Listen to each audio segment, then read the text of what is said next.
பழம் எனக்குத்தான் கிடைத்தது. தாயே, என்ன இது? எனக்கும் ஒன்றும் புரியவில்லை அப்பா. எங்களை சுற்றினால் உலகத்தை சுற்றுவதாக அர்த்தமா என்று கேட்டான் கணபதி. அனைவரும் ஒப்புக்கொண்டனர். சுற்றி வந்து பழத்தை பெற்றுக் கொண்டான். நல்ல நாடகம். பெரியவர்களாக சேர்ந்து நடத்திய நாடகம் அல்லவா? மிகவும் அழகாக இருக்கிறது. மிக்க மகிழ்ச்சி. நான் வருகிறேன். முருகா, எங்கே போகிறாய்? எங்கோ போகிறேன். என்னை ஏன் தடுக்கிறீர்கள்? சிறு பழ விஷயத்திலே உங்கள் குணத்தை காட்டியதற்கு நன்றி. வருகிறேன். குமரா, நில். பதட்டத்தில் தவறான முடிவுக்கு போகாதே. தாய் சொல்லை கேள்.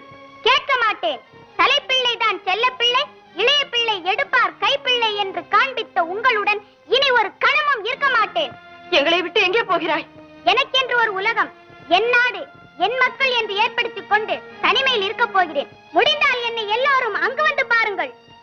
முருகா, குமரா, வேலவா. நாரதா, நீ எண்ணி வந்த காரியம் சுலபமாக முடிந்து விட்டதல்லவா? சுவாமி, என்ன இது? பெத்த மனம் பித்து, பிள்ளை மனம் கல்லு என்பதற்கு உதாரணம் காட்டிவிட்டு போகிறான் உன் மகன். முருகா, யாரது? ஞான பண்டிதா. ஓ, அவ்வையா? பழம் நீயப்பா.